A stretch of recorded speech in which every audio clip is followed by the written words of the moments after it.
Natasha Senjanovic is an award-winning journalist who spent 15 years in Rome before returning to the US to become an anchor and reporter of Nashville Public Radio. It was there she began specializing in domestic and sexual violence reporting, becoming a recognized voice on trauma-informed and data-informed journalism. She's a co-creator of I Wish I'd Known, a media training course designed to improve coverage of gender-based violence in newsrooms, and she holds multiple awards, including a regional Edward R. Murrow Award for feature reporting. She's the host and creator of the podcast Women Like Sex, a myth-busting, research-driven show dedicated to dismantling the misinformation, the biases and taboos that have long distorted our understanding of female sexuality. Gosh, there's a lot there. I thank you so much for joining. You're very. I've already enjoyed our conversation. I thought at some point I better hit record, otherwise we'll just keep going. Yeah. I did want to just take you back a little bit, just to understand perhaps who you were in your formative years, your late teenage years. Were you always very comfortable with who you were, with your own body, with your desires? Were you always very comfortable in that sense? I think as comfortable as one can be. I didn't grow up, and this is a big thing in the US, especially now. I mean, I'm in Nashville and I live in the Bible Belt. I did not grow up with any religion. Okay.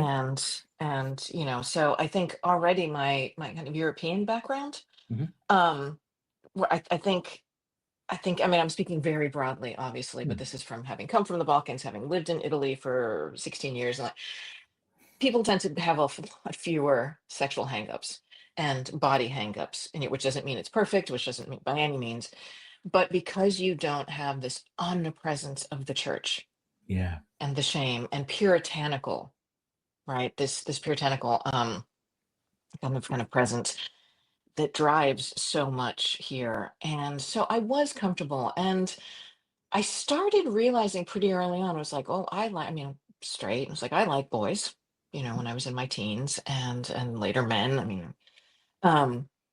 And so I've grown up, even though I didn't grow up with the church, I did grow up with this kind of, I don't know if I can curse on here, on this bullshit notion that women, girls and women aren't supposed to like sex as much, that boys and men are hypersexual, and I put that in very heavy air quotes, and they're just biologically wired and women are not, and if you do, then you're a slut, right? Then there's something wrong with you. And very early on I realized, oh, if I like it, and my friends like it, and I see like as much as boys and the men around us, then there's nothing wrong with us. There's something wrong with the messaging. So I was very fortunate that way, I think, to also grow up with parents who taught me early on to question everything, to question authority, and to question everything. To their chagrin, even them, which didn't make them happy, and it never has. But and so I really started questions like, if I'm comfortable, then whoever's trying to tell me and whatever's trying to tell me and those like me that we should be uncomfortable have to be wrong. So, so I guess in some way, like even this project that I'm doing started gestating like decades ago, because I just thought it has to be wrong. What we've been told can't be right. If I feel it and it's natural, and this is a natural instinct, and this is before I even knew, it was only really when I started researching this project a few years ago, that I realized, that it occurred to me, and after it occurred to me, I read it, that we are among the few mammals on Earth, a few animals on Earth who have intercourse, let's say, because sex is a very broad thing, but who have intercourse not just when we're in heat. It's very rare. And I was like, oh, okay, we're built for it. And most of it is going to be recreational, not procreative, because even if women are fertile, it's only for a certain period. It's about 2 weeks of the year. So most people are having recreational sex. So, and somewhere in the back of my mind, that just kind of that also drove, I guess, my relationship with men also, because I was never averse to one night stands. It's like, okay, as long as everything's consensual and everybody's honest. I mean, that honesty took a while to get to, really, like everybody, we were like, oh, I don't really like you, or, or I, or just to say like that all I want is something physical from this. And it never embarrassed me. If anything, then I started finding from from those men with whom I would have casual relationships, who would then start texting me or calling me and then telling me, and I was like, but you don't like me. Like, why are you doing this? Like, it's like we were both honest. Like, it's not one thing where you surprised me Yeah. and you lied and I didn't quite read the situation well. But, I mean, which doesn't mean, like, I mean, knots happen. We tie ourselves into knots all the time because we say one thing and it might change when you become physically intimate with somebody. Um, but I would find men often pursuing in casual situations and then outright say, this was in Italy, like, oh, well, but you're supposed to be the one who wants it. Like, you're supposed to really fall for me. And you're not. So something's wrong. It's like, well, maybe you were told bullshit too. Maybe. Like, maybe you need to figure out this messaging as well, to find, like, it's not just these like male hunters and these women who just kind of sit there and wait to be picked and then, can't live without you after like one night in bed or something. Like, so that's a very long answer to your question. No, but that's the sort of script we've been given really since childhood, really. And then when Mhm. the script's flipped and it's sudden, oh, but that isn't right.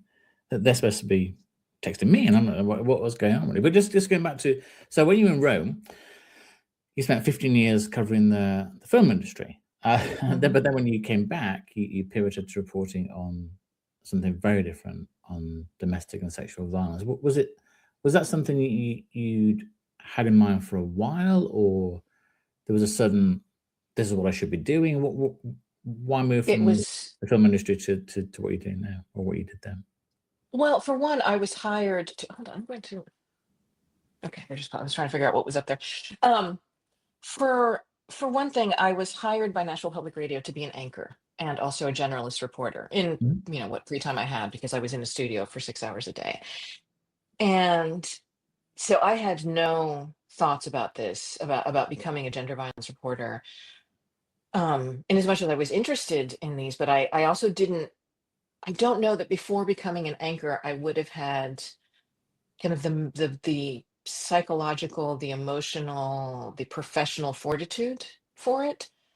Mhm. Becoming a news anchor really makes you learn to compartmentalize, because I'm going to get on air. I'd done quote unquote so-called soft news for my career, Yeah. and up until that point, and then you have to compartmentalize, and then I have to, with and it that was a huge learning curve. Like, there was not long into my career, into my tenure there was a horrific school bus accident and some children died.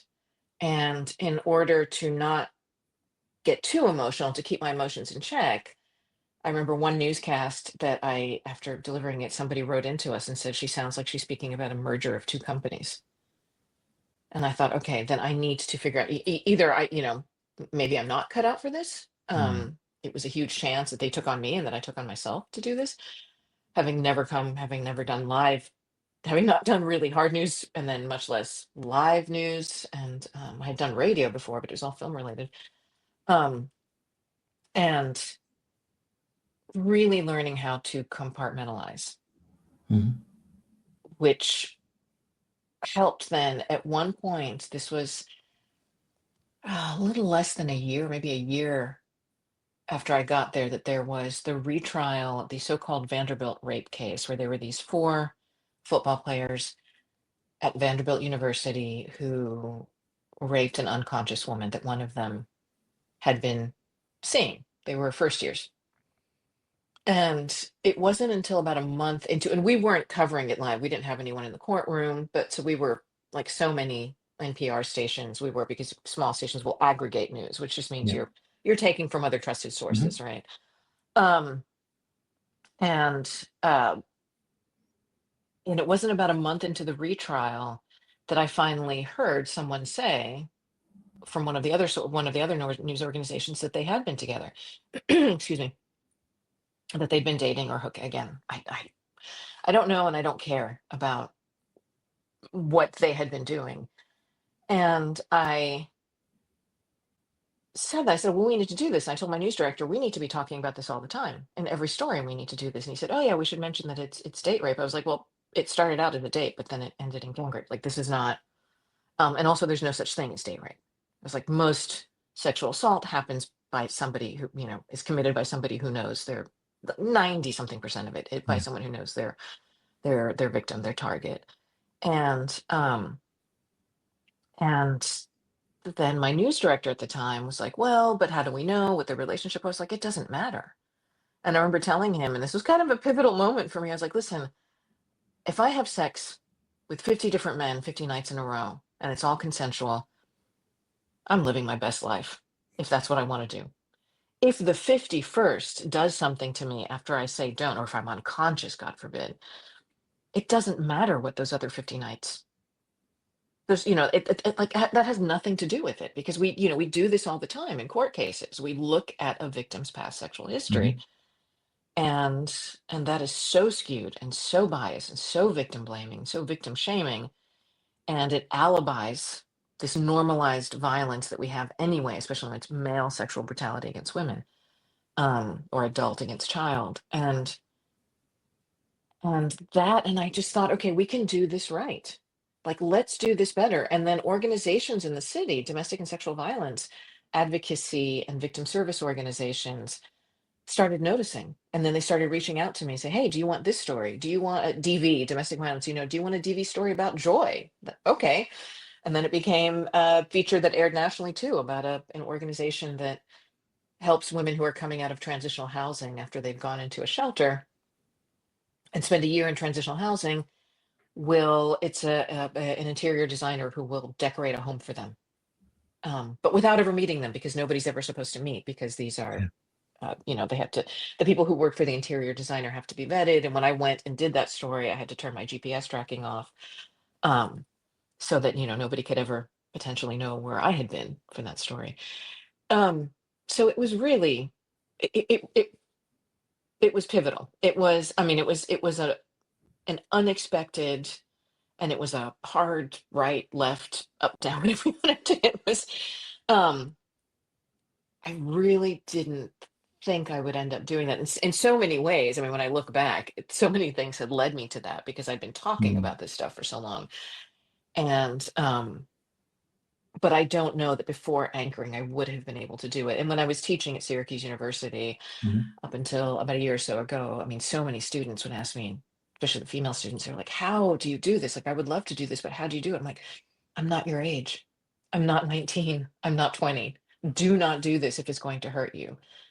Because even I have to figure out, and I'm not very good at it, like, so-called self-care techniques, how to do this. And I really had to step back. Like, doing the podcast has helped me stay within these themes, but take a break from the reporting, because it took a toll that even I was like, oh no, I'm okay. I'm taking care of myself. I'm not, it's not, and it took a toll, and it, to a kind of depression.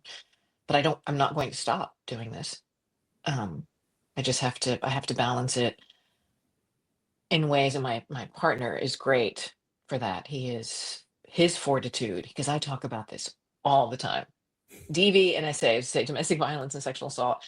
And, like, I'll wake up in the morning thinking and talking about it, and drawing new connections. And because there's so much that we have to undo. There's so much messaging. There's so much propaganda, and really just by propaganda, it's social norms, right? Patriarchal social norms that we have to undo, and power imbalances. But I'll wake up in the morning like, oh, and then there's this thing, and I'll go to sleep talking about it.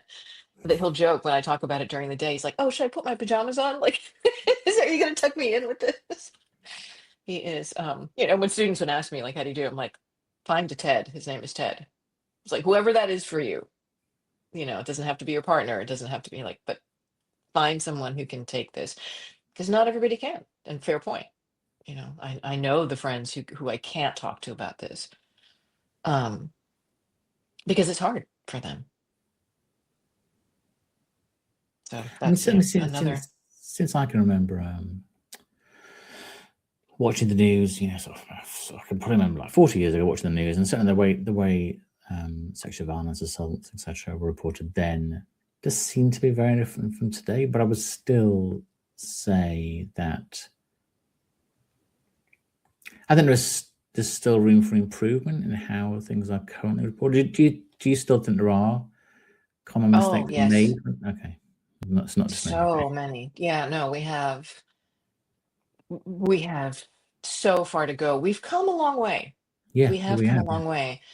But then it breaks my heart when, so this was 3 years ago now, an intern. So when I was at Syracuse University, I was in this bridge position where I was working for Newhouse, which is this journalism school, and the NPR station there, the National Public Radio station, Syracuse, which is under the Newhouse umbrella. And we had a Newhouse intern for the summer. And she said, and here's this like 20-year-old. And she said, I was saying something about, moving away from like, what was she wearing? What were they wearing? Which is a horrific thing. Like clothes do not cause sexual assault. Right. And I will, as an aside, like when I see especially male reporters or male students kind of going down that route where they want to say what someone is wearing, I'll stop them and say, okay, what is the article of clothing that shows off your best favorite body part? Whether it's your abs, your pecs, your butt, whatever it is, that if you were wearing those skinny jeans, that skinny t-shirt, the whatever, the blazer, whatever it is, and you were raped, you were violated, you'd be like, oh, I'm not going to call the police. Like, I mean, look at me, look how good I looked. And they're like, no, that's crazy. Like, that's crazy. Like the blazer had nothing to do with it. Yep, on the nose. That's exactly right. But this student was like, oh, I think we have to, like we need to say what somebody's wearing, right? Like that's just something that we need to say in the news. And I was just like, no, we don't. That's always been a choice. You do not need, because it does not matter. It doesn't matter if they were naked. It does not matter. And she was like, oh, but like even she had noticed it. So this is somebody who's, young enough to be my daughter and then some, and thinking that this was, that this was mandatory, that this was an obligatory newsroom thing. And so, yeah, we have a long way to go. And one of the reasons why I call myself data informed is I cover the world's most prevalent violent crimes, bar none. For some number, and Nashville's not an outlier, but these are the numbers that I know the best. And also Nashville is very, very good at tracking numbers because they have amazing advocates and experts who work here in victim services and in the shelters. And I was extremely lucky to be schooled by them constantly. So Nashville has about, this is a country with very high homicide rate and high shooting rate because of all the guns. Nashville has about 300 shootings per year. And about 100, for easy math, the numbers change, but for round easy math, about 100 homicides.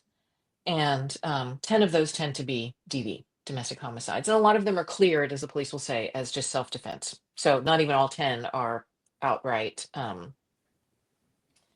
murder. I mean, every homicide isn't, but there's self-defense, and then there's going out and proactively killing somebody.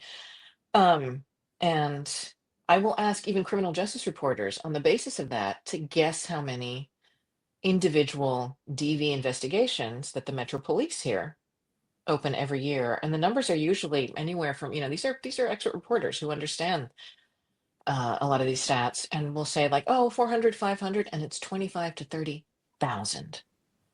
It's 25 to 30,000. A lot of those are repeat cases. So if you look at the actual homes, like where they're going to, or the actual, the people involved, it tends to be around 7,000 to 8,000. So those 10 homicides, which is what we predominantly cover, are negligible. There are very few issues that we cover so poorly through such a statistically negligible lens, which doesn't mean that those homicides shouldn't be reported. And then they're not horrifying. They're not painful for the people involved, especially the person who's been killed. They're, but we don't give you the full picture if we only tell you that. And we don't give victims and survivors the full picture, because the running thread through what most survivors will say is they'll see these stories and say, oh, that's not me. That's not me. So I wasn't, I didn't think I was being abused because nobody was hitting me. And we don't even let you know. We don't even tell you that physical violence is a very small part of domestic and intimate partner violence. And if we, and that's the domestic violence. And that's, and then sexual violence is even more prevalent.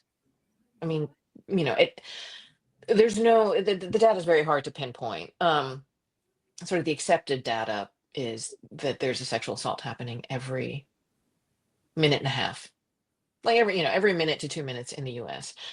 And, and then when I tell people that, they're like, and again, because they'll read celebrity cases in the news, or hear about them, or even the most egregious violence there, and people will tell me like, oh, well, that's not me. And so many people have said, yeah, I've never been sexually assaulted. And I said, well, have you been, like the most prevalent form of sexual assault, and you wouldn't know it in the, and I hate using in the media as a global term because so many people use it to discredit us in ways that aren't constructive.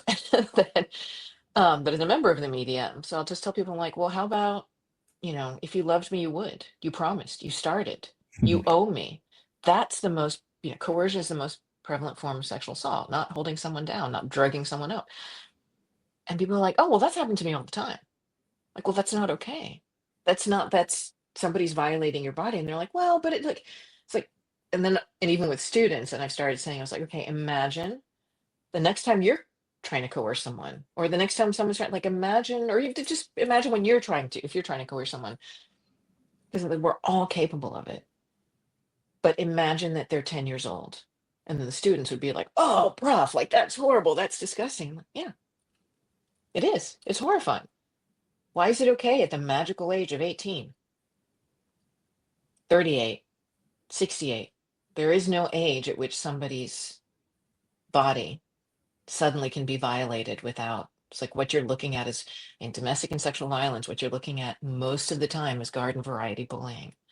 But we don't explain it that way. We don't explain the coercion, the power and the control, the domination, the humiliation. And I get it to a point because it's very hard to do a news story that's just somebody was shitty to somebody today.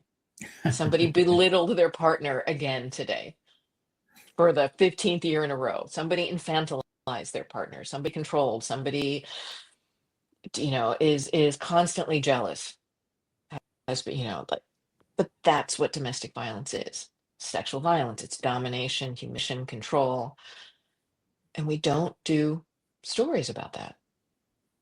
So what I like to do with my own work is to do, explanatory journalism, and also to get away from victim-centric.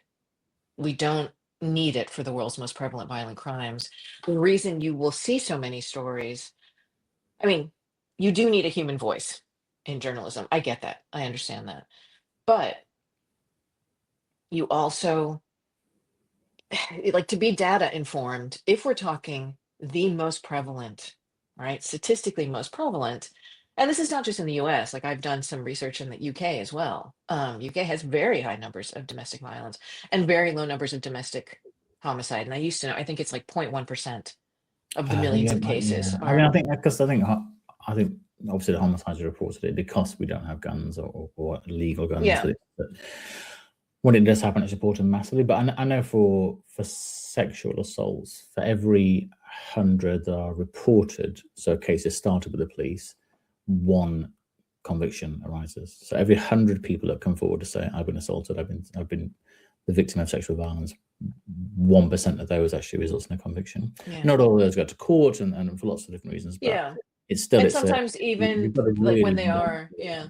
And even when they are convicted, but not necessarily of rape, they might plead to something lesser. Plead to lesser, absolutely. To get so those people who have been accused do end up in serving some jail time, prison time. But yeah, and I always say, like, the second most prevalent violent crime here, and I'm sure everywhere really, is larceny. And most stories about burglaries, carjack, are number stories. Yeah. You hear about, like, spikes up and down, sprees or something. And we don't necessarily need victims of burglaries to explain to us. You don't need that voice in a story to explain, what does it feel like to be burgled? Yeah. Feels terrible, feels bad. But I would like to get to that point also. And I've done, and if I don't, it's not a battle I can always win, but with editors, I'm like, we're not doing the story with a victim or survivor. We're going to use the expert voices. We're going to use the numbers to tell the story. We don't need to re-traumatize somebody. And as one survivor told me, she's like, yeah, I'll tell you my story. But she's like, because you all just want a pity parade, pity porn. Like my stories are, our survivor stories. This was of like egregious domestic violence, intimate partner violence. She's like, but all our stories are the same because abusers' stories are the same. So where's their pity parade? Or where, not to take pity on them, but in terms of like, Yeah. why aren't you exposing why they do what they do? Why do we have to explain the crimes to you over and over and over again? It's like, you're right. You shouldn't. Mm. Do But yeah. you think the and I don't know the answer to this, but do you think the phrase domestic violence is helpful? And the reason I ask that is you see lots of programs on TV and the police get called.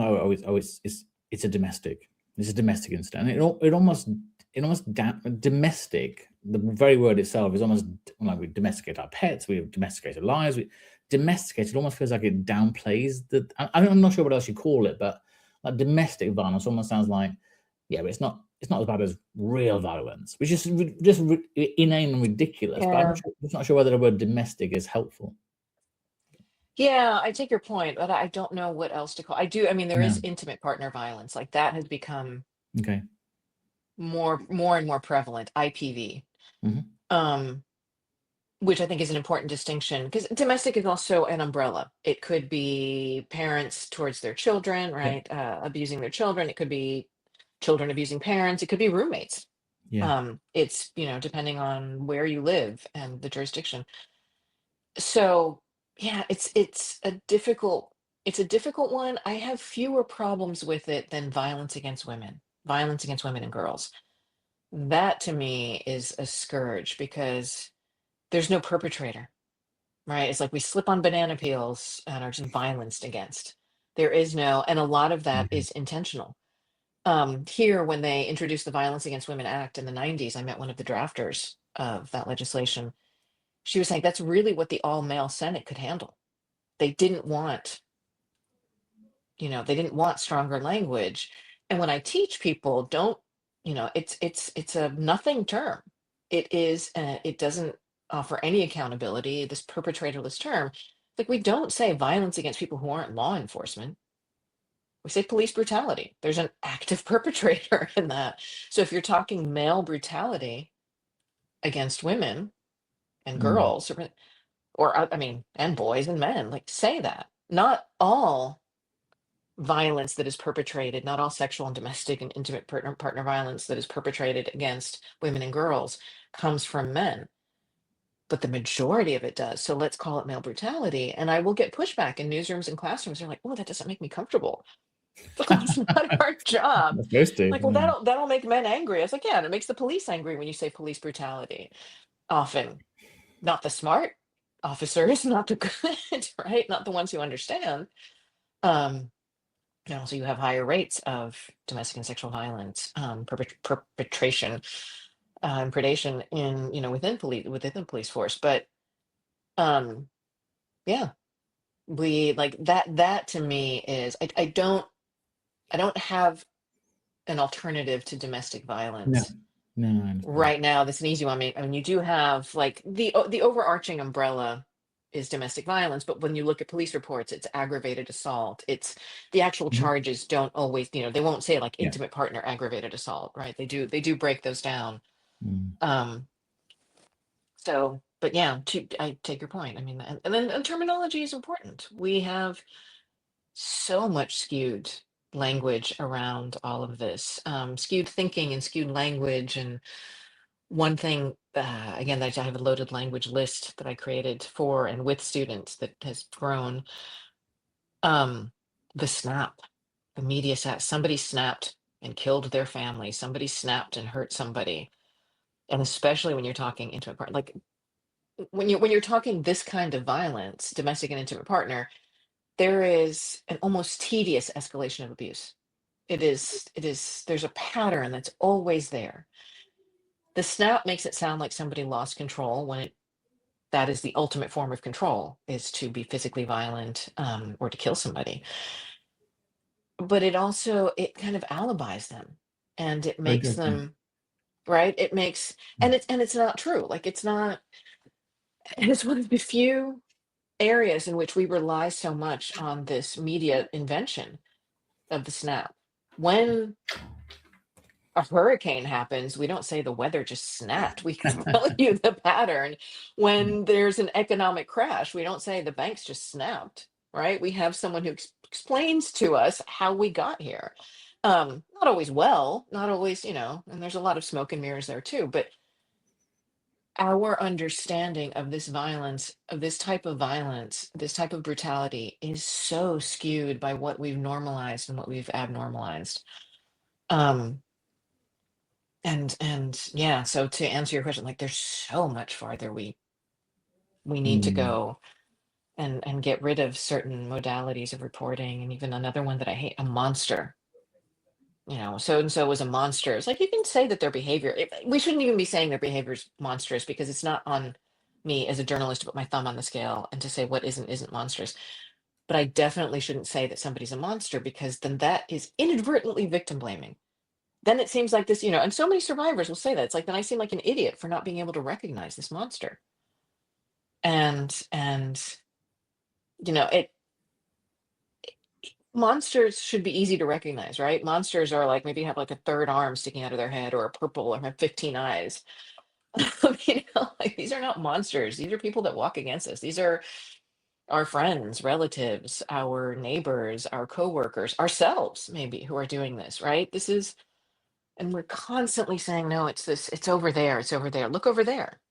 And a lot of it's because the people that made the laws, the people who are doing most of the perpetrating, or the category that's doing most of the Yeah. perpetrating. I think it sort of somehow pacifies or soothes us to think that there are these monsters out there that we can spot a mile away. We're never going to get caught out. I think it almost can't. So my dad, in one of his careers before he passed away, he was a prison governor, and I went into prison sometimes. I'm not sure. Take your kid to work day, take him to prison. I used to go into the prison, and I used to work at what's called a category prison, which has all the murderers, rapists, terrorists, etc. in there. And I wouldn't say 100%, 99% of the time, no idea. Somebody would come along and say, oh, morning, Gov, this is your son, and sort of chat to them, they make a cup of tea for the governor, sort of thing. No, that guy killed 10 people, that guy raped 20 women, whatever. No, there was no third arm, there was no huge scar down their face, there was no sort of fierce, horrible look. They just looked like teacher, doctor, mechanic, because they were teachers, doctors, mechanics. It's not that they have this job of being a monster. That's what they do. They have a regular job, most of them, and they commit terrible crimes. I want to. There's lots more I wanted to ask you, but I wanted to ask about one of the big cases. I'm not even sure cases is the right word, really. One of the big reported event that's happened lately has obviously been the Epstein files and what's happened with that. And obviously, one of the things a lot of people on the outside looking at that think, how come so many more tens, hundreds, thousands of men weren't charged with anything? How damaging has that been to people coming forward, thinking they'd be believed? Is there a whole notion that, well, the wealthy get away with it? It becomes very political. It's not what we think. How damaging was that whole, or is that whole situation? Not damaging enough. Okay. I would say, I mean, there very much is the idea, like, the wealthy will get away with it. Yeah. And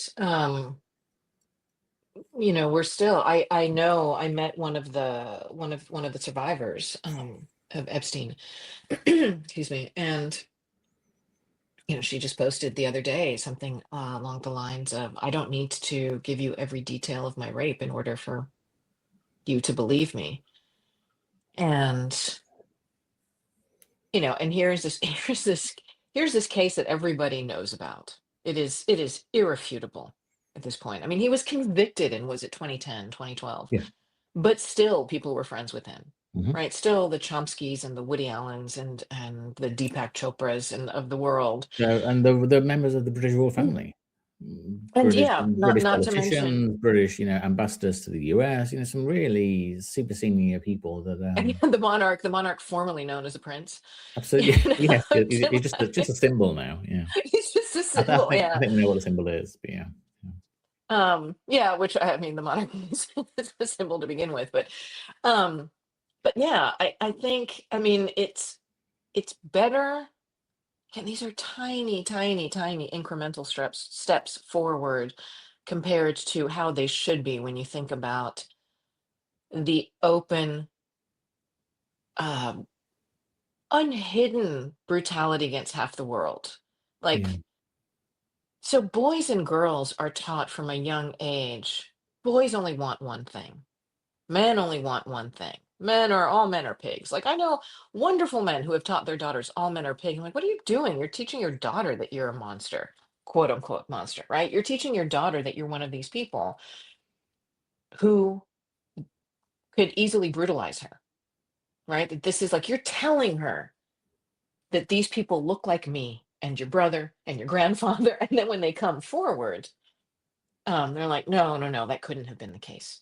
There's this constant gaslighting, as we say in super creation. You can't fart and squeeze at the same time. Um, which is, you can't have your cake and eat it too. And yet we do with this. We really do. We tell people to expect mass scale violence from boys and men. We tell them, like, that your category um are potential criminals all the time. And then when people come forward, they're like, no, that couldn't have happened to you. And especially, and if it's somebody powerful, we defer to power for power's sake. And so, when there's that power imbalance, then it becomes even worse, the amount of people who will protect someone they don't even know. Right? When Amber Heard came forward about Johnny Depp, she got death threats. People I knew, because in the film industry, they were like, he could never do that. I'm like, how the hell do you Mhm. know? How the hell, like, you don't know him. Mm. You think he's going to write social media posts if you're ever accused of something? And also, why the fuck are you writing social media? But like, it's none of it is, like, it's not. Um, so yeah, it's the fact that we know as much as we do is great. The fact that we don't know as much as we should is horrifying, because there's so much. They've redacted so many names, right? Oh They've gosh, yeah, redacted the names yeah, of all of these people, and it's like they say they're doing it to protect, yeah. Of course they right? do. To protect victims and Yeah, survivors, but no. that's not who they're protecting. And so, to have, it's not an easy question to answer, because I'm depending on the moment you catch me, I'm both optimistic about what we have so far Mm. and just want to stand outside and scream for 3 hours straight. Um, Yeah, I think one of the issues, and you're a very interesting person to talk to, because you lived in Italy, where Berlusconi was very famous for his bunga bunga parties and his illegal sex with minors, etc. You now have a president in the US that's been convicted of Convicted of rape, crime. yeah. When first of all, having lived in Italy, Italy it's a very different country. Berlusconi seems to go and come out, go and come out, go and come out, and who knows? Did you ever envisage that that you would have the US would willingly elect somebody that had been convicted of Um, I crime? didn't I didn't envisage it, but I didn't not imagine it either. Um, in some ways, considering how much more violent the US is Yeah, compared to every other country in the global north, right? I mean, infinitely more, yeah. exponentially more. It didn't surprise me. What made me sad was, when a lot of my white, especially white male friends, when he was elected the first time, being like, how, this is unexpected. I'm like, have you talked to your black friends? Have you talked to your brown friends? They're not, like, have you talked to a lot of women? When the whole Pussygate thing came out, the Access Hollywood tape, Yeah. um, I had like my white male friends and coworkers, like, how do I explain to my daughter that this happened? Like, tell her honestly that you weren't listening.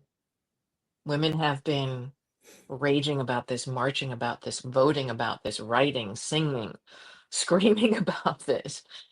The majority of the population, no longer in the world because of the one-child policy and femicide and feticide. Women are now 49% globally, but in the so-called developed world, in the OECD countries, we are still 51%. So, which wins an election, right? I mean, it is the majority. So I'm not surprised, because the casual acceptance of, again, male brutality against female bodies, male entitlement to female bodies is so innate. Like, good men, good, thoughtful human beings that I know will still tell, I've heard them tell their daughters, well, I mean, if you're wearing a miniskirt, I'm just like, oh, what the fuck did you just like that? Again, what about your shorts? Would it be okay to sodomize you if you're wearing short? And Yeah. also, I'm from Croatia, right? I'm half Serbian, half Croatian, but I've spent so much time on Croatian beaches, where people are, even if they are not topless or naked, I mean, you have what, like Speedos and some triangles, you've got like 4 triangles on you. I've been alone on a beach with like 20 men down the way from me, right? Like 20 feet away, and nothing's ever happened to me. So it's not this like, oh, we can't, like, men can't control themselves because I'm virtually naked or I'm topless. So you should, why am I allowed? How can I be on a beach alone and not? So you're not wired for it. You're not like, but we believe these things so deeply and don't question them and don't like to be questioned about them often. I mean, I would see that in Italy when, these people who were, big Berlusconi supporters. I'm like, you have a granddaughter who's 17, and that's the age of the person he's having sex with. I mean, I mean, now in the US, that's trafficking. That is, if you have any kind of, right, sexual relations with a minor, and they're like, well, that's different. I'm like, why is it different? Because in the one case that you know about, she's black.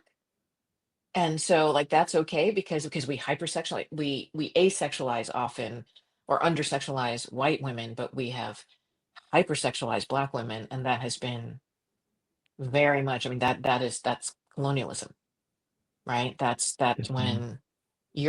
when European nations went to Asia and Africa and were like, oh, look at these people who don't have all the petticoats, and like they must be sexual. It's like, yeah, but it's 110 degrees. Like, why would they don't need to be dressed, Yeah. and they're not puritanical, and they have different religious systems and different beliefs.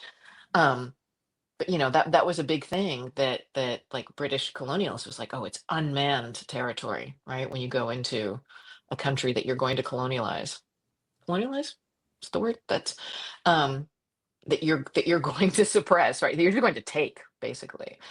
Yeah. um that's in it's virgin territory, it's unmanned territory. So even the way we speak about other lands is tied to male entitlement.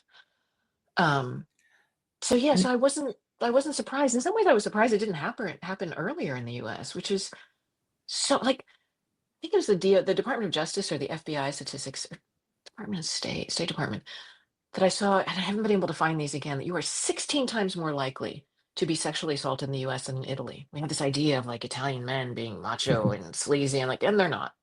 yeah. In my experience, as I tell people, and I've brought this up on the podcast, 16 years there, I worked in the film industry, schmoozing and being schmoozed, and went on a lot of dates, and it was very hard. You can say a lot of things about Italy, but kind of modern is not one of them. So this kind of Yeah. traditional notion of men have to pay. Not once, not once did I ever hear, I paid for your dinner, your meal. Now you owe me your body. I heard that so many times here. Yeah, even in college, where it'd be like, it was like, you bought me a burger and fries. And not, it's like, Well, it which wasn't is even not that to say, great. like, Yeah. there are people who, and this is not to diminish, anybody who is going to give their body for a burger and fries because they have to. But I remember telling this one, we were 18 years old, 17 maybe, it was my first year. I was like, if I'm going to do that, if I'm going to have that kind of transactional sex, because I'm just kind of comfortably middle class, you're going to have to, I don't know, fly me somewhere to the Caribbean and wine and dine me for a week or a month or something, or pay me $1,000 or $5,000 or whatever. Like, it's not going to be just because you bought me a meal. But we are very violent and very transactional here in the US. And I think in Italy there is still, it's not a matriarchal society, but the grandmother, the notion of the nonna and etc. at home, there is that sort of respect, etc. You sort of see in that sense. Whereas I guess in the US it's the nuclear families, people separate, people fly all over the country, they live very different, they get together on Thanksgiving and Christmas and that's it. Whereas in Italy, people stay in their sort of villages and their towns, etc., or certainly used to. So I guess there's a different notion of that. But one of the other things I did want to talk about, and this, some of the sort of stats I found when researching the were fascinating, just in how little was known until very recently about the anatomy of women and the anatomy. I read that the anatomy of the clitoris wasn't fully mapped until 1998, not fully proven until 2005, which is, gosh, just about 21. It's just about coming of age. And as I keep saying, like, yeah, she can finally walk into a bar and buy herself a drink in the US. She can get a drink now. And I have, speaking of what, I have like a massive painting on my wall that my boyfriend did for me. Perfect. And I think that, and again, a lot of men certainly wouldn't realize that the clitoris has double the number of nerve endings compared to the penis. The vagina has very few, but I think because it's like the name of your podcast, that people would think, really, but women like sex and women enjoy sex, and it's still. And I know in medieval times, women were perhaps more hypersexual than men. I wonder why they were considered. Yeah, they were considered more hypersexual. Was it religion? Was it societal pressure? What was it that almost demanded of women to sort of grin and bear it in a way, that if a woman does that whole Madonna-whore complex thing? Yeah, the Madonna-whore that's very much religion, because that's Mary and Eve. That comes from that is 1,000% religion. The idea of women as hypersexual, that came from patriarchal norms, like that. A lot of it is, at least European historians have traced back to the ancient Greeks and humor theory, right? I mean, sort of what their science was based on were these humors, and where women were cold and wet. But more importantly, like because all of the thinkers and the scientists, medical people, like, again, scientists in air quotes, because if you're talking 2,000 years ago, that's church science, that's not really but early science, let's say, like, it was all controlled by men, and so they defined themselves first, and women were the opposite of men. So it's like playground politics, it really is. It's so blatant and so ridiculous that it would be laughable. It's tragicomic, it would be laughable, except for all the damage it's done. It's like, oh, we're the rational men. We're like, we're the rational ones. We're the ones who can control ourselves, because we have these humors that make it so, and women are the ones who cannot. And that's why, and they thought sex was bad. So they decided that women loved it because men could control themselves, right? So women were the ones who are irrational, can't control themselves. If men couldn't, even if they were lusting too much, they might, it made them effeminate and made them gay. It made them like women, to be like women. And then science, like actual science, started shifting, kind of in the early modern time, so several hundred years ago, and started saying, hey, no, science is like, sex is actually good for us. It's good. And again, we're going to have it procreationally or recreationally more than procreationally. To back up a little bit, about 800 years ago or so, Saint Augustine really had a lot to do of helping the church, of shifting the church, about the 5th century, to get the messaging out. The church used to think that all sex was sex. And then he said, no, the only thing we should be calling sex is procreative, is so-called they didn't call it P and V then, penis and vagina, but procreative sex. And that really stuck, because it used to be that oral sex. I mean, and anything that like we still stick the word sex with, or frottage, the term I learned when I started doing the thing of like rubbing your thighs against people. Anal sex and all of that was sex. And then Saint Augustine said, no, no, no, no. After he became repentant from him, this is what I've gleaned from other historians. Um, uh, after he gave up his very sexually active lifestyle and said, no, no, no, everybody needs to repent, and the church really should be teaching sex as procreation and only procreation. That's the only acceptable form of sex, to the point where, and the church really shifted on that, to the point where if you had intercourse with your pregnant wife, then, and again, just think of sex as so much more than just P and V. But when you ask people, they mostly will say like it means sticking a penis into something, into a vagina. And they would say like everything that wasn't procreative was sodomy. So having sex with your pregnant wife was sodomy. The term used to be much broader than how we use it today. And because you can't get pregnant twice. So you're having sex for pleasure and not for procreation, and that's bad. And this was a time in the 5th century when before the church had even adopted celibacy. It would be hundreds more years. There's 6 centuries. I think it was the 1100s, the 12th century or thereabouts, or the 1200s, I can't,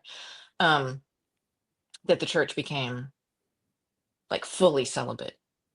They were shifting towards it, and to the displeasure of a lot of priests at the time.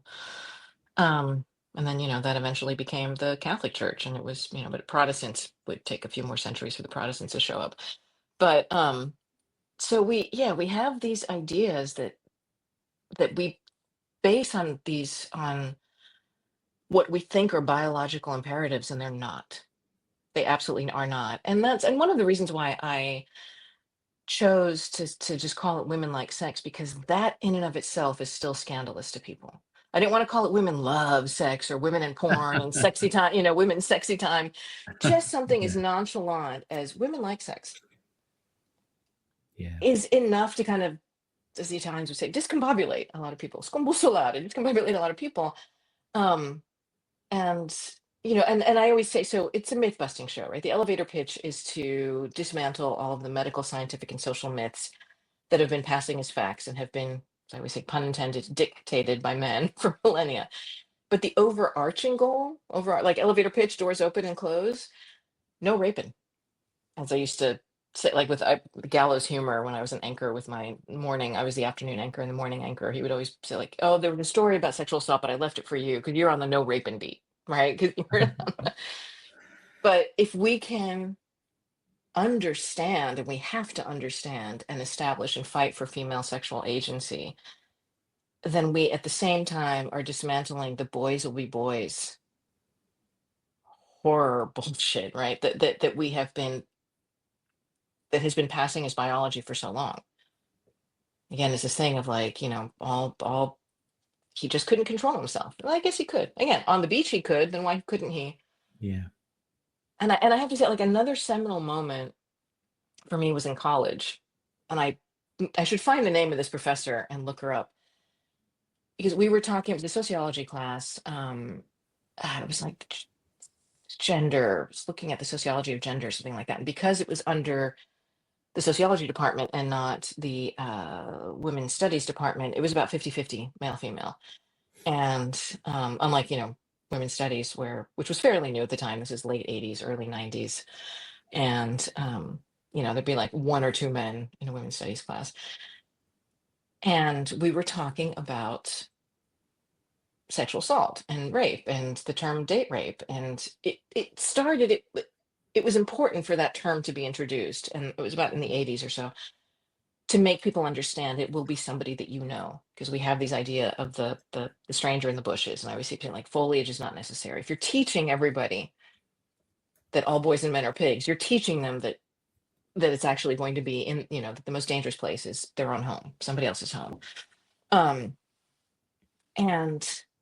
And I started saying, and that was the moment where I was like, well, I don't like the term rape, because that's like diet or date rape. That's like diet rape. Like, it's worse if you know the person. I mean, I don't want to say there's no scale of like or something, but like you will always question yourself if you knew the person. Yeah. And then, and then the next time, like, is this other person capable of doing the same thing to me? How did I give up my own agency? How did I allow, again, because it's coercion. How did I allow somebody who didn't even physically threaten me to do this to me when I didn't want to? What does that say about me? Like, right? You're constantly questioning yourself and then the other people in your life. If you even question it, because a lot of times, like, well, this is just the way of things, right? This is what men are supposed to do. And women are supposed to just, like you said, grin and bear it. And the professor at one point, she'd been writing something on the blackboard, on the chalkboard, and she puts the chalk down. She's like, I'm so sick of this shit. I'm so sick of this. She's like, I do not care. And she was which was, it was one of those you can hear a pin drop moments because she didn't raise her voice. It was that even tone where you're like, oh crap, like it just gave me goosebumps. She's like, I don't care if you've been with a woman and she's had your dick in her mouth for 3 hours and then she decides she doesn't want anymore. I don't care if you've had your dick inside of her for 3 hours. If she decides she doesn't want this anymore and gets up and leaves, you don't get to rape her. You are not a gorilla and you're not a machine that once turned on can't be turned off. And, he just sat there and I was just like, that's it. That's it. It's like, I'm taking that. And that is, and I mean, it was like, that's exactly it. You don't get like, yeah. If you are a machine that can't be turned off, and if all men are like that, then you are a danger to society and you should be removed from society.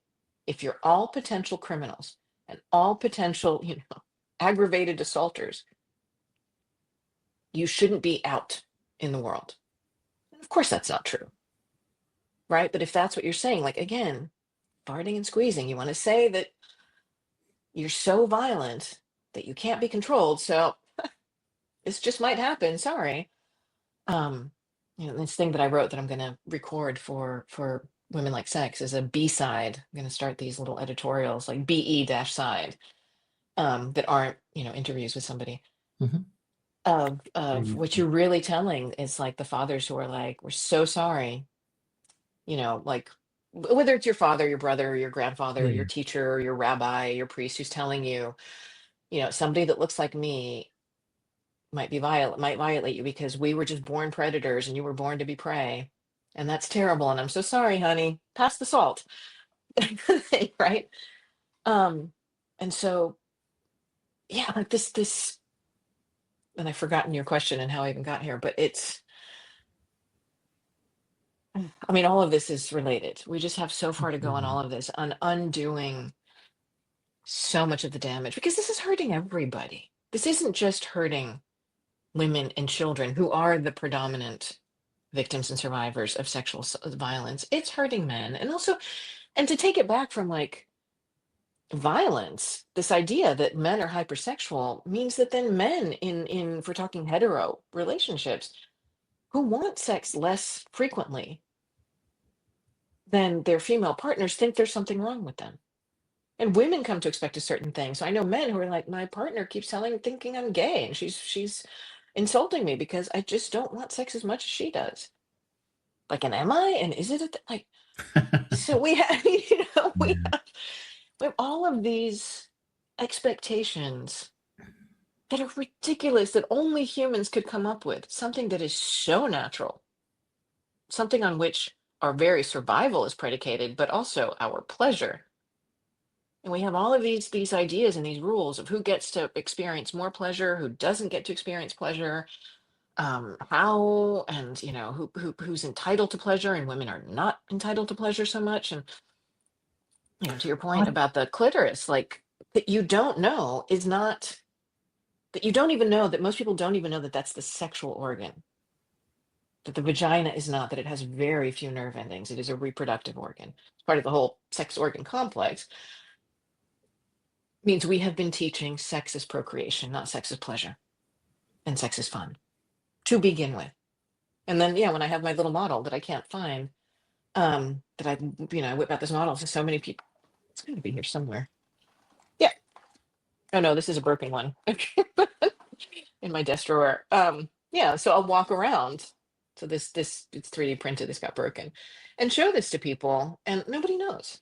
That's why the first episode is called "Is It a Chicken Waddle?" Because my highly educated, incredibly smart friend, when I showed it to her at a gathering of women, was like, "Oh, is it chicken waddle?" Um, it's it's hurting. It's hurting us in so many ways. It's making for a lot of very unhappy relationships. It's making for a lot of very unhappy people. Um, if we're just talking purely sexy time, right? Again, all of it, because like kissing and cuddling and all the forms of it. But when you expect, if you're in, so why lesbians out orgasm straight women. If you're in a hetero relationship with a man who doesn't know that that's not your sex organ, if you don't know, and if 80% of women cannot orgasm through penetrative sex, then you have people who think that there's something wrong with them. And, or the elusive, it drives me insane when I hear people talk about the elusive female orgasm. It's not elusive. You just have to know what you're doing. When people masturbate, men Yeah. and women, they tend to orgasm but within 4 minutes. Both of them. Like, it's not, yeah. I think that's one of the challenges that I think we've let ourselves believe that sex is, for heterosexual couples, penis and vagina, that is sex. And then if we, as you said, the word you use is far more palatable. If we thought of pleasure instead, that an intimate moment can be kissing, it can be holding hands, it can be stroking, it can be touching, it can be just looking at each other, for goodness sake. But we almost have this very orgasm-centric, performative view of it. And exactly, I think only 18% of women can orgasm through penetration alone, but 80% of men think their partner's orgasming. I think 70% of men don't believe their partner masturbates. It just it's amazing how little we talk about something that's so important, and That almost all of us do.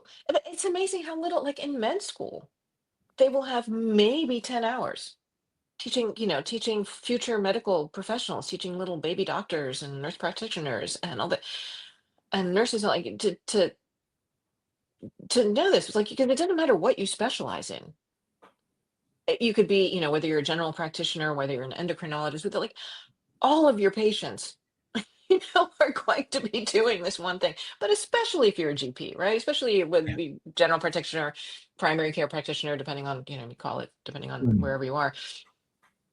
Your patients are all going to be doing this. And if they come to you for that or ask you, then I like, and if you don't have any answers, I was just talking to, so my former Nashville Public Radio hired me as a freelancer to work on this mini series we just did called Next Stage on aging and relationships and sexuality. And I was talking to a gerontologist who, he's like, I have patients who are having sex into their 90s. But that depends on you happen. Like, you say that to people and they're like, no, that can't be possible. I'm like, stop thinking of P and V. Stop thinking of P and V. You can orgasm in your 90s. Can you do P and V necessarily, even if you could before? No, because sometimes there's in one of the episodes I did a feature on, there's a woman who's talking about her grandmother when her grandmother was in her 80s and had a 70-something-year-old boyfriend. It's like, yeah, he can't be on top of me. So she'll just like scoot to the end of the bed and he'll take a chair and come to the end of the bed and they would rub against each other and orgasm and having a grand old time. But and this gerontologist was great. I'm blanking on his name, but it doesn't matter. He's here at Vanderbilt University. He was saying, when his patients come to him, whether they're in their 60s or their 80s, and tell him that they don't want sex anymore, and he's like, do you also not want ice cream anymore? Do you also not want to collect stamps anymore like you used to, or whatever, whatever their hobbies are? It's like, I take it as a sign of a depressive state as opposed Yeah. to a biological one. But we have this idea that you're not, we have this idea that anybody who, depends on how young you are, you think like whether they're over 30, over 40, over 50, they have no reason to. So I remember when I was 13 and my parents lost a friend who was in his mid 30s, like they were, not a very close friend, but somebody who had died in a car accident. I remember thinking, I was like, oh, I shouldn't say this out loud, but like he was 35, for Christ's sake. Like he lived his life. Like, what was he? He lived a full, rich life. Not, now when I hear of someone passing at the age of 75, I'm like, so young, so young, No, I know. Yeah, that's funny. Do you think there's, and I hope this question is okay, but do you think there is a connection between sexual ignorance or misinformation and intimate partner violence? I do think, in the sense that I think that a lot of gender inequity is based on sexual inequity.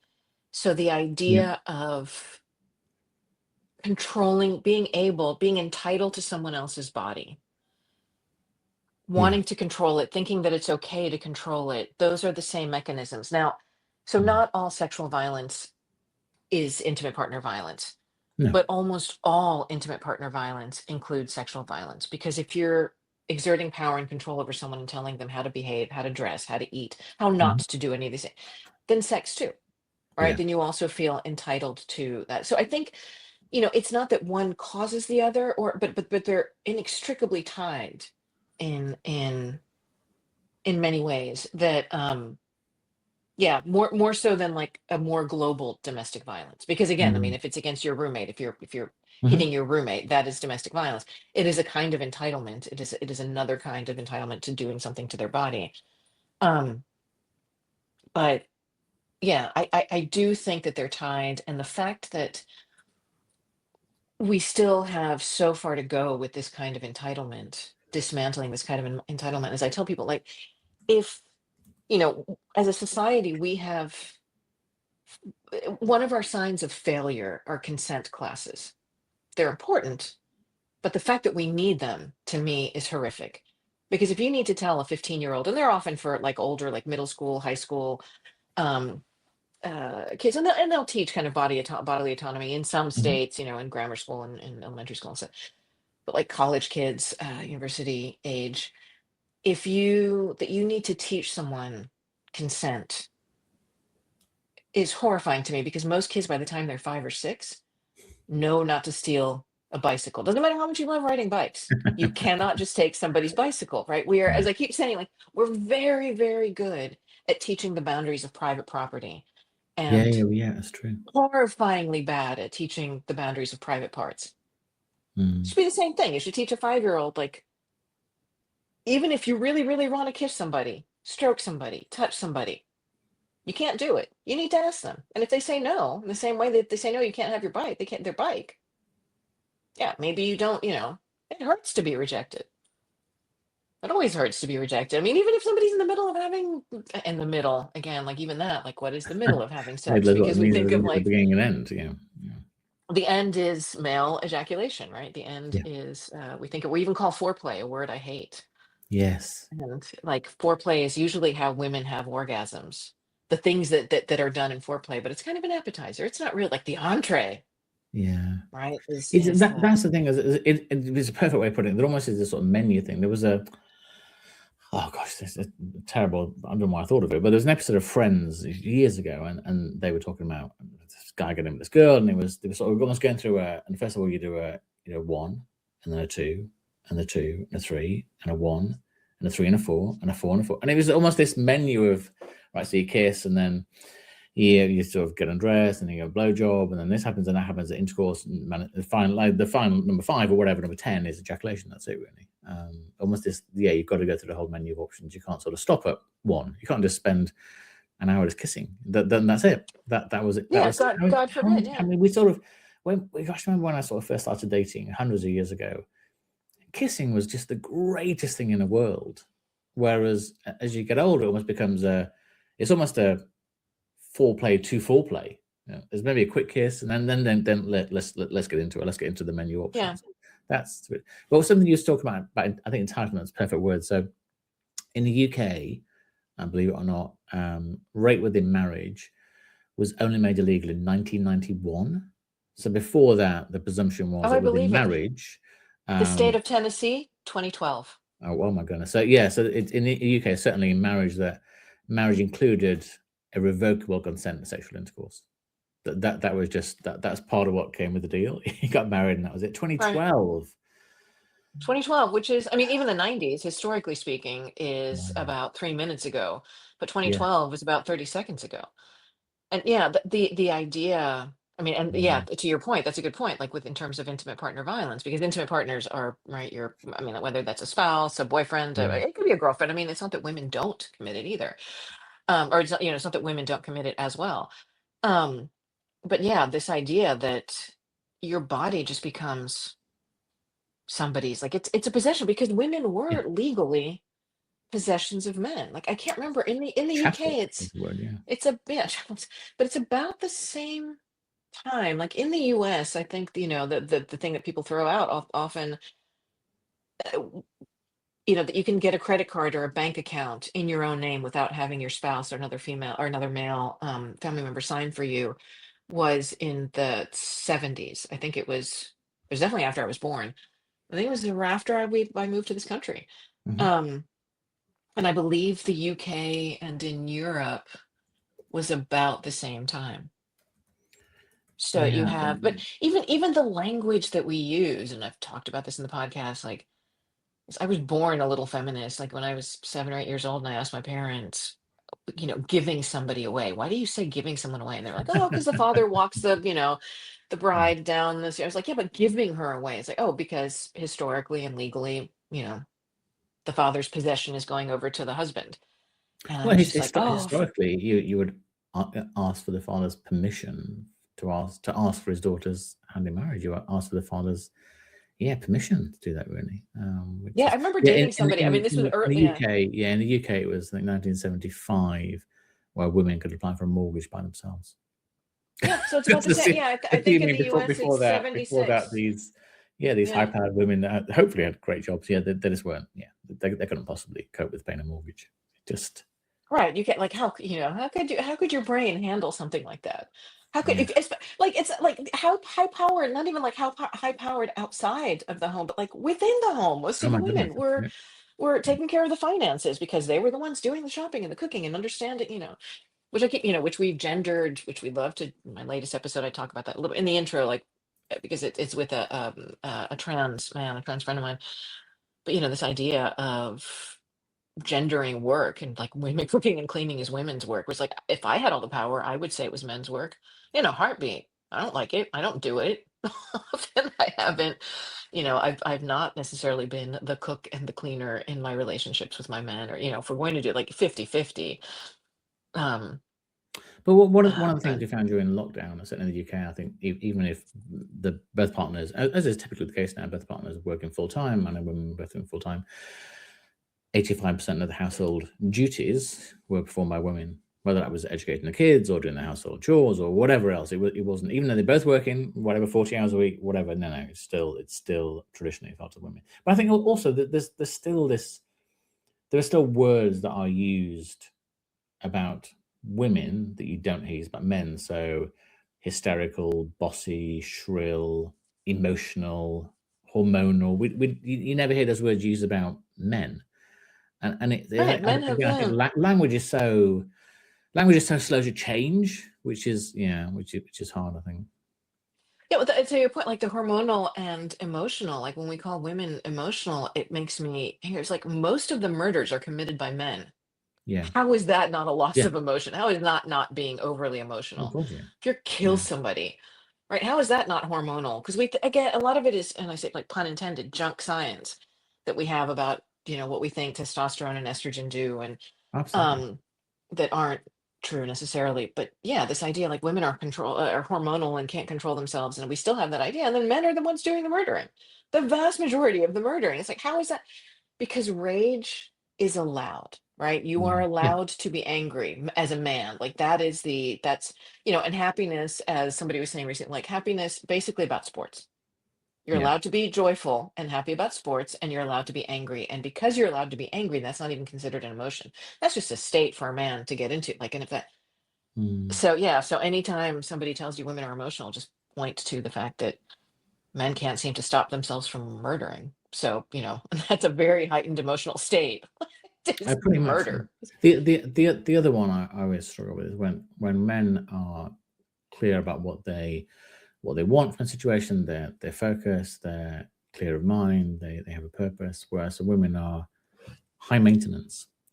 that's the other one. So I should have said at the beginning, so I've got a 19-year-old daughter and a 16-year-old son, and an amazing wife. And as you talk, one of the things that, and it does upset me, that almost this notion that I or many people would talk to my son about a similar situation in a very different way than talk to my daughter. I'm almost in a way I'm not. I'm saying to my daughter, be careful of people like your brother or my son, because they're likely to do this. To my son, be careful of women like your sister or mum, because they're likely to behave like this. It feels so, when you think about it like that, why on earth would I talk to Alexandra and Madeline differently?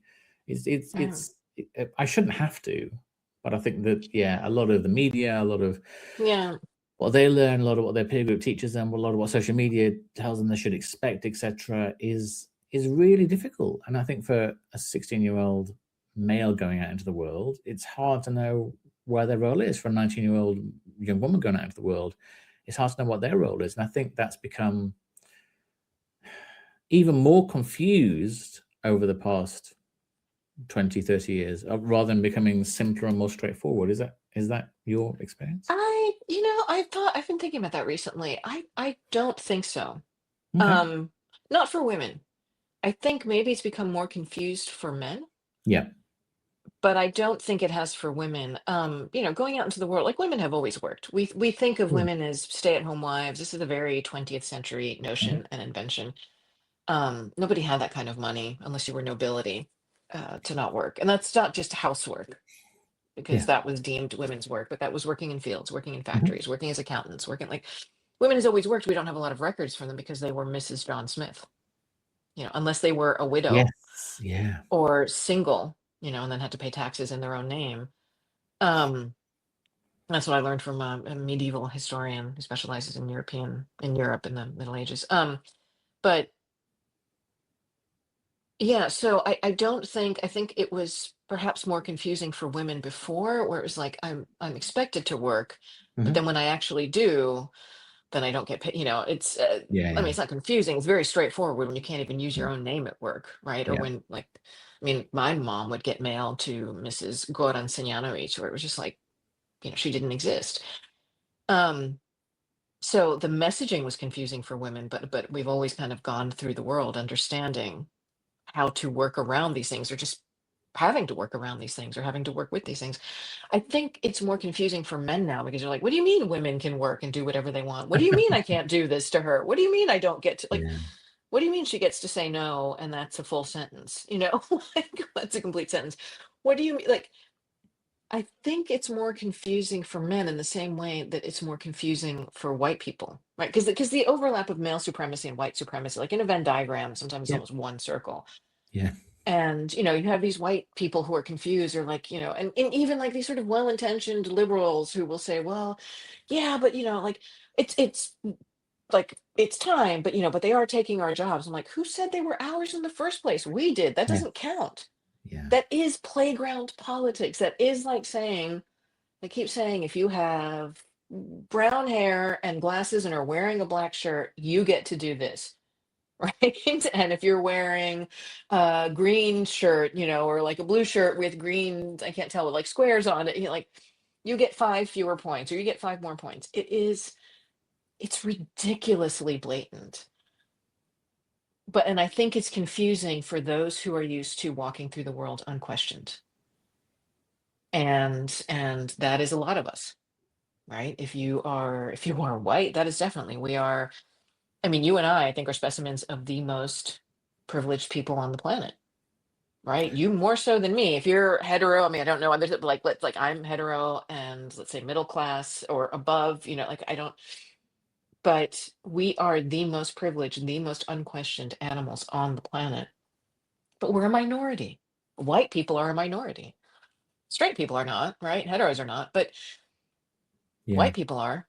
And That's yet very interesting. we own everything. I absolutely say that to my kids. The biggest win you got in the lottery of life was to be born white and speak English as a first language and live in the country you live in. And there's 99% of the world don't have that. So whatever else you get on top of that is work for it. I'm not saying you won't have to work or anything else, but you're a long way ahead of 99% of the population of the planet. And the amount of doors that will open for you. Gosh. That's not a cliche. The amount of doors. And people ask me, as a journalist, can you talk about like, being treated this way or that way as a woman? I was like, yeah, I've had my share of sexual harassment. I don't know a single woman who has not. And that's Yeah. at work, right? Just somebody Yeah. touching me inappropriately or saying something inappropriate or asking me inappropriate questions or, whatever the behavior is. But yeah, I also tell them like, but I'm also extremely privileged because I know I have plenty of friends who are Black, who are Hispanic, who are various shades of brown. I mean, Black Mm. people are brown, right? But like, Yeah. who Yeah. just when they went for that same job interview were discounted because I look more the part. I Mm. may not look it like as much as a male counterpart. We're just used to men doing Mm. things, in this predominantly male industry that I work in. Mm. Um, and so it's like a casting. Part of it is a casting call. Like you look the part. And I was there's a colleague of mine who was um reviewing a candidate for a position in a newsroom who was Black, and she said she's like all of his references are Black and some were not professional, which is that in and of itself is, but like that's not okay. Like you've got to have professional, not just personal, not just Yeah. like your pastor or something. But she said, but I did, so I started calling, so she kind of on her own accord went, found colleagues of his Hmm. and or the asked for colleagues of his, and the only ones who responded, or the first two who responded, were Black. She's like, now I need to ask other people because I don't know if these are just people who are like, they're just kind of supporting a brother. And I was like, did you, and this was last year, I'm not talking like in the 90s. I was like, did you fucking I just shouldn't say laugh. that? Wow. I but and I was like, have you ever, when you've done that with a white candidate, have you ever asked for non-white people, with people with less melanin than us uncooked folks, like Yeah. to say like, are they just helping out a cracker? Are they just Yeah. supporting a Yeah. cracker? As a supporting a For brother. male Yeah. candidates, have you gone and asked women and be like, these are just people literally helping out a brother, right? Like is this just a fellow dude? Are you have you ever thought in that way? But Yeah. no. So like we have so many like layers upon layers upon layers of I'm sure this is I'm not defending her in any way, shape, or form, but there's people don't mean what they're saying, and I think there was, and we've seen these experiments many times before, where two CVs go forward, pretty much exactly the same. One has a very obvious Afro-Caribbean name, one has a very obvious white Anglo-Saxon name. 90% of the time, the Black candidate is pushed to one side, and the white candidate is hired.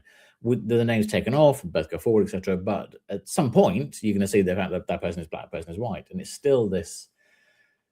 Yeah, there is still this bias that people have without being aware of it, or maybe they are aware yeah, of and it. this yeah. Maybe, yeah, I but yeah, think I think some are. I mean, I think there's also various degrees yeah. of not understanding. When I would teach students, when I taught students at SU recently at Syracuse University, I was like, you have to understand these were fledgling baby journalists.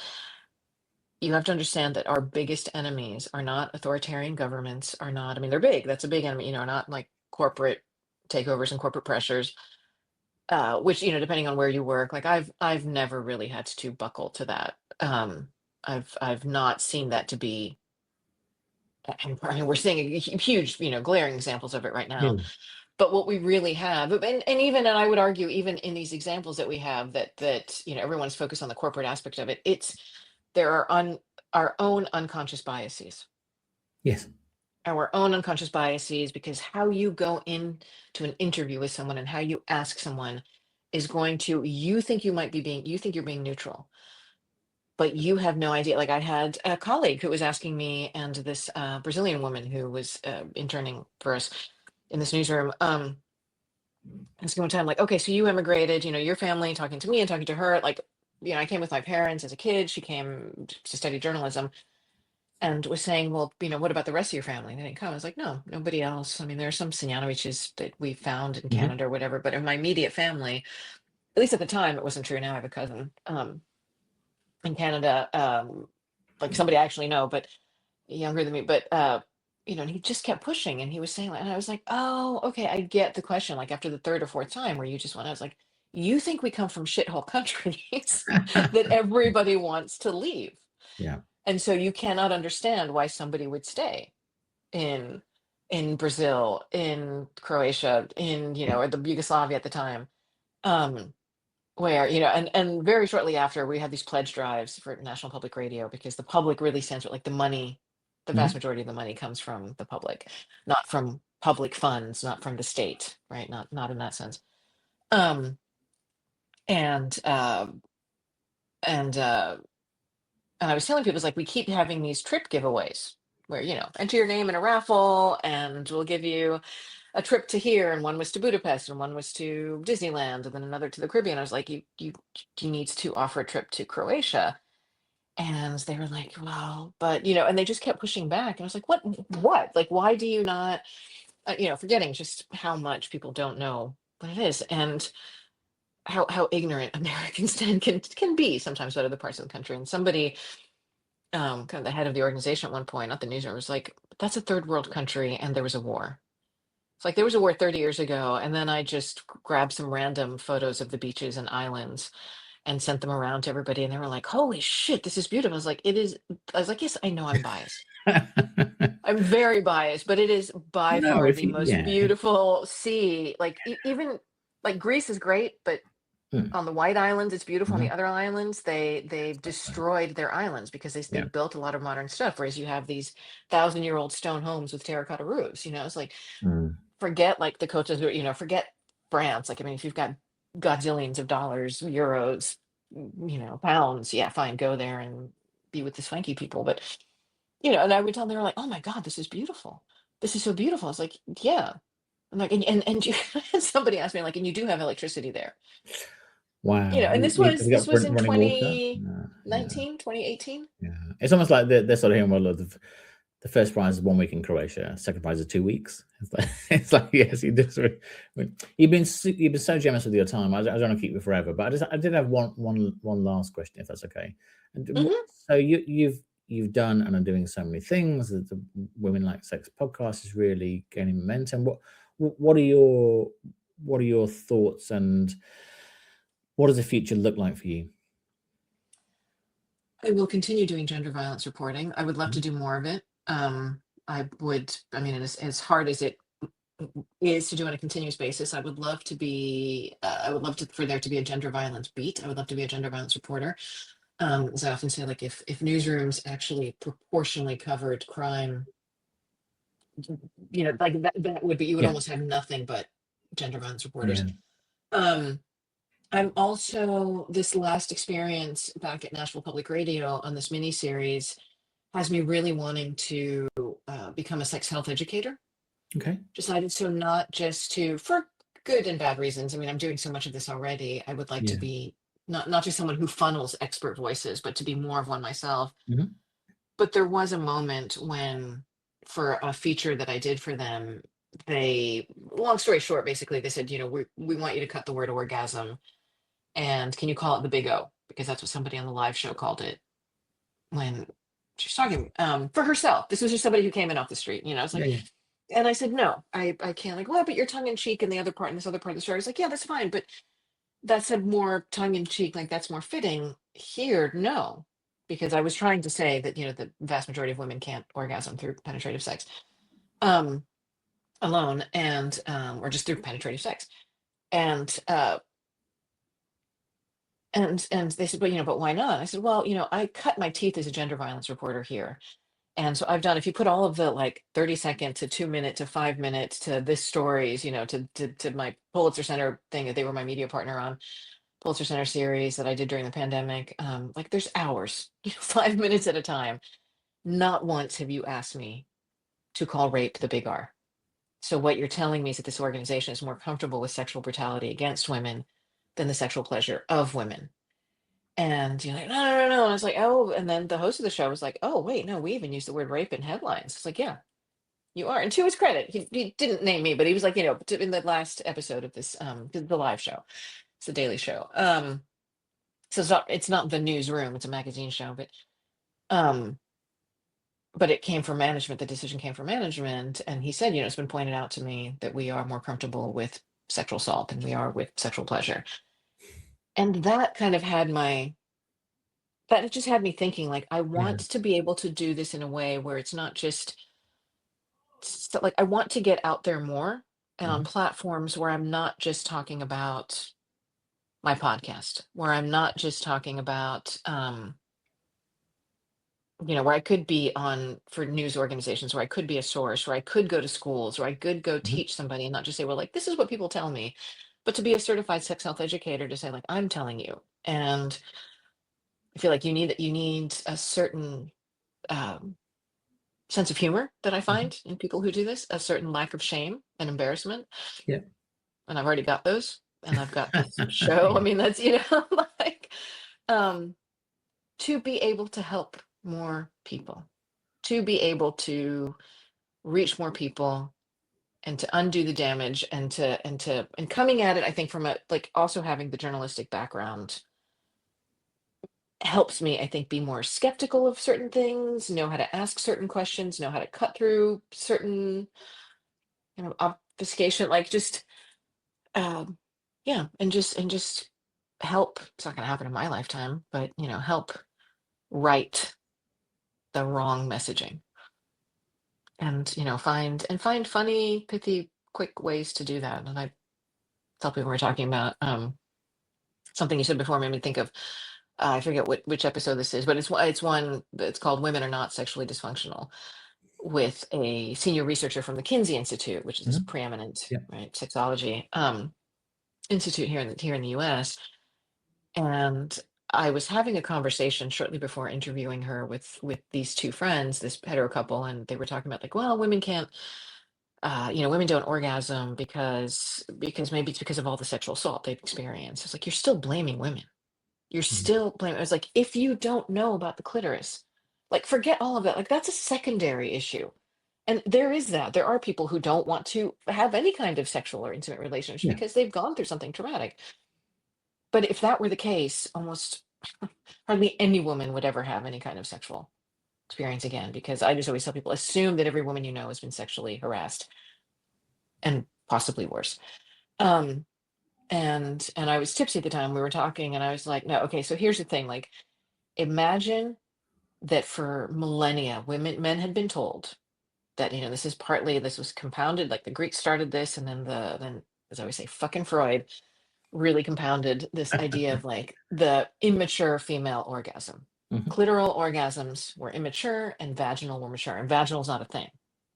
It's not like if you are having an orgasm through P and B, it's the clitoris. So, again, it's not this thing that has no nerve endings. Um, it's still the position. It's you're touching the clitoris in the right way. Um, but and I was like, imagine if for millennia men had been told that like it was like the best way and the only mature way for them to orgasm was to sting a finger up their bum. Like you would, like men would be like, some men, and plenty of men, because you do have glands there, would be like, oh, okay, yeah, that's great, that's fine. But if you just came to this other side of my body, right? If you like, there's this other organ, if you touch that, that would be even better. Like, how about we do that? And somebody shamed you and said, no, that's immature, that's wrong, that's disgusting, and I asked this woman, Cynthia Graham, I'm like, I came up this in a, I mean, I wasn't drunk, I was tipsy. Let's not call it a drunken stupor. I was like, I came up with this when I was tipsy. Like, is that ridiculous? Or does that, she's like, no, no, no, that's how it is. It's like, that's how simple the bad messaging is.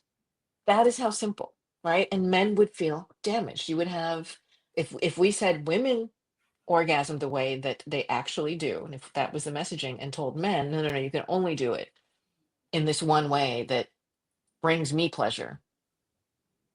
If that, I mean, it's not the same. It's not an equivalent because you don't have the same nerve endings in a finger if you're doing that to someone. But like I want to get that out there. I want to help people as quickly as possible change how they view these things so that we can just stop hurting ourselves.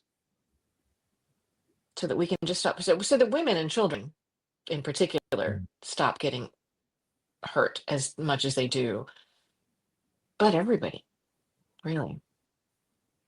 It's like it's simple, and I keep so the LLC that I created to do this through, to do women like sex through, um, I because I just thought, I don't know if some incel is gonna come after me at some point. Like, so I just want my assets separate from women like sex, but I called it flip script. LLC, because like that's exactly what we have to do. So much of what we think is like, yeah, exactly that, but 180 degrees. Right? It's like you're there, but exactly the opposite.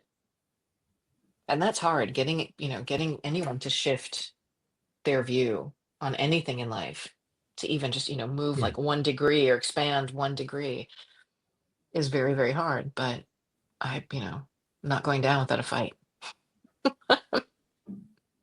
Oh, it feels like a very American Rocky thing to say. Like that's No, very, like very commendable. And it's where we started. We started with the script we've always been led to believe is the right script, and I think, like I say, just yeah. we need to change it for everybody. So, no, thank you for your time. Thank you for what you're doing. No, it was a really enjoyable conversation. I really appreciate you taking the time to have it Thank with you. me. Yeah. This was wonderful. This was lovely. Lovely.